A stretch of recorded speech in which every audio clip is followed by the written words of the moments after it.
دعویٰ نہیں کر سکتا. ہارون رشید تیری بیوی کے گھر میں تیری جگہ نہیں. ہارون رشید صبح اٹھیا تے بابے بہلول کول گیا تو اسے کہ جڑا کل زبیدہ نو جنت دا مال دیتا ہی ایک مینوں بھی دے. تے بابے بہلول نے آکھیا بھی کڈ 2 درہم. 2 درہم انہوں نے کہا ایک دن ریٹ ود گیا بڑھی میری نو 1 درہم دا تے مینوں ایک دن بعد 2 درہم دا. بہلول دانا کہنے لگا اس نے اندیکھا سودا کیا تھا تو نے دیکھ کے سودا کیا.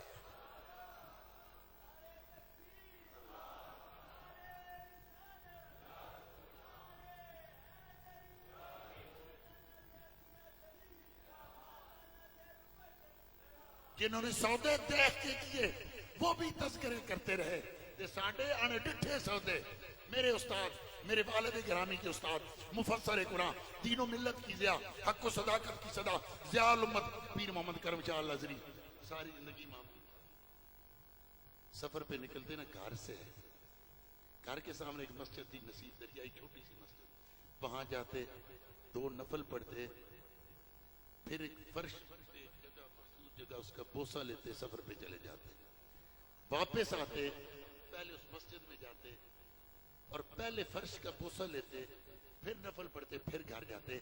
ساری زندگی اس راز سے پردہ نہیں اٹھایا. زندگی کے آخری دنوں میں ہمارے استاد شیخ الحدیث قاضی محمد ایوب صاحب کی حضرت تھی.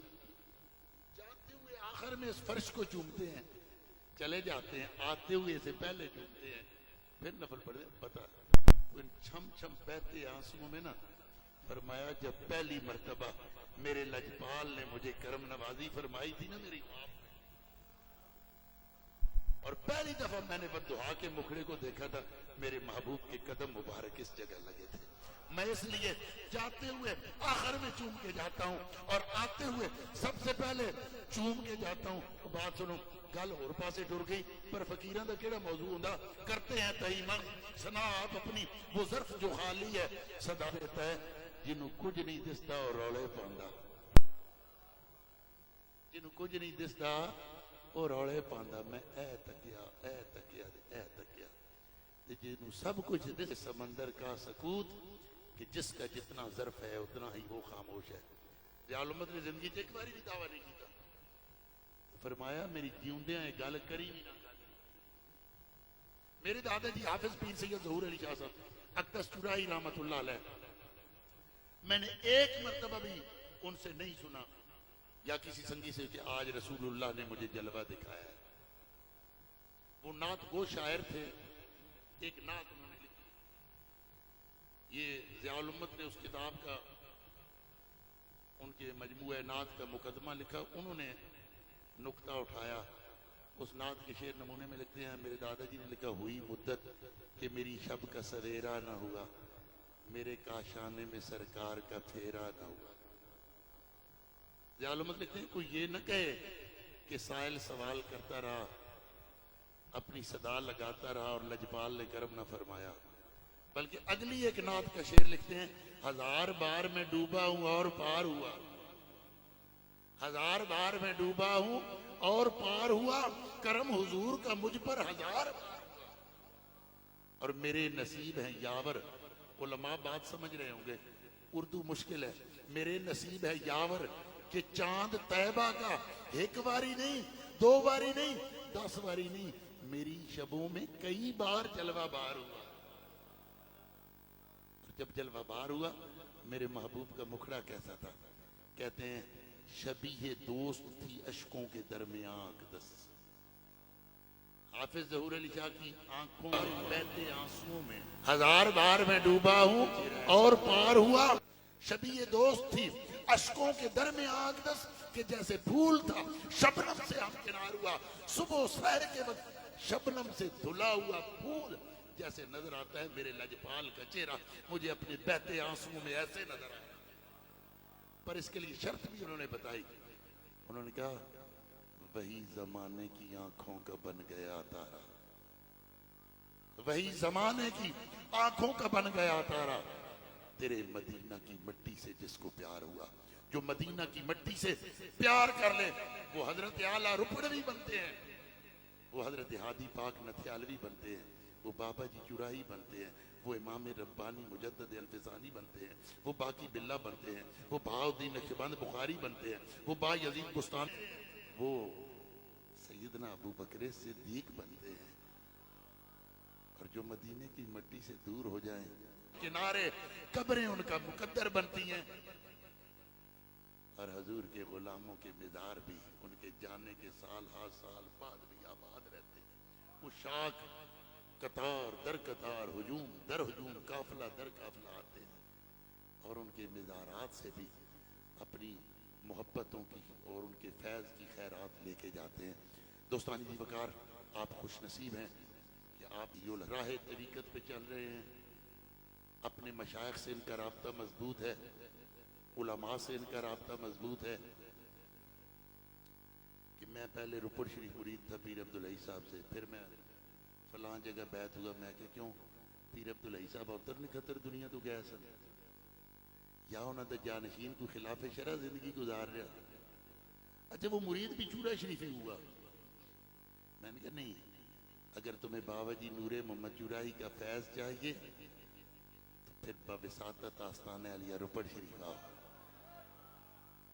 ہم وسیلوں پہ چلنے والے، وسیلوں کے قائل لوگ ہیں، وسیلوں کو لے کے چلنے والے لوگ ہیں، ڈائریکٹ ڈائلنگ والی گلاں ساڑیاں کوئی نہیں۔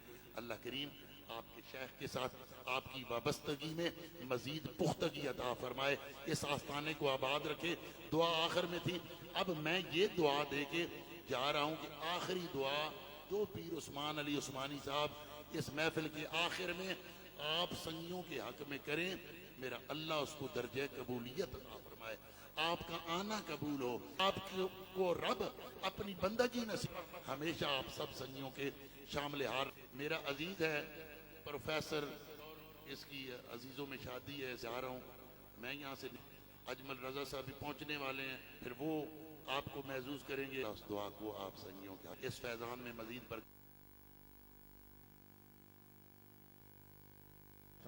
ماہ محبت کے ساتھ بآواز بلند درود پاک کا نذرانہ حضور کی بارگاہ میں پیش کیجئے۔ کوئی زبان آخر تک سب کی آواز بلند ہو جائے، مل کے پڑھیے صلی اللہ علیہ یا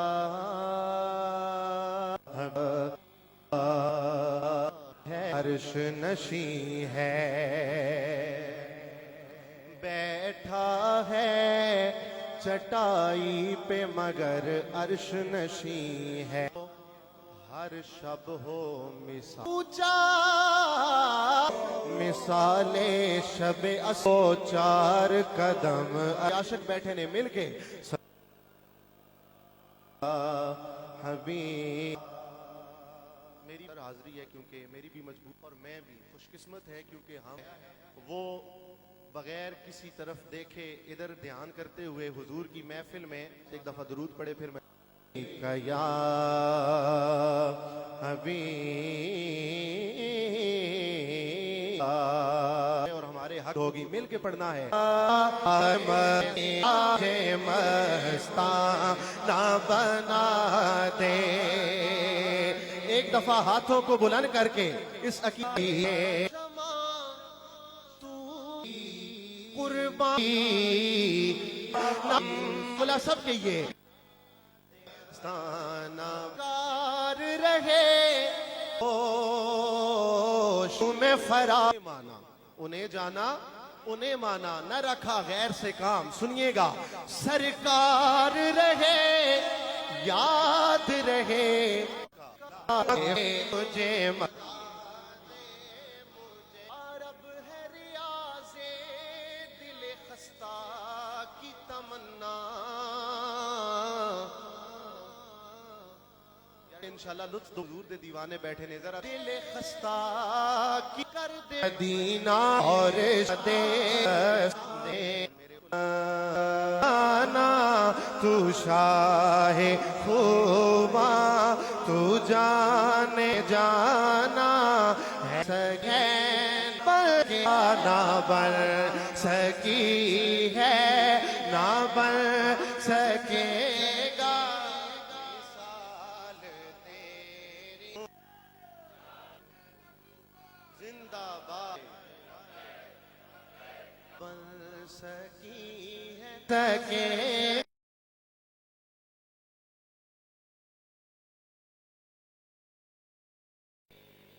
مل لیں دینا یفنو خود سینے چ پہ جلکی جواب مثال تیری جواب تیرا کیوں کیونکہ جنت ہے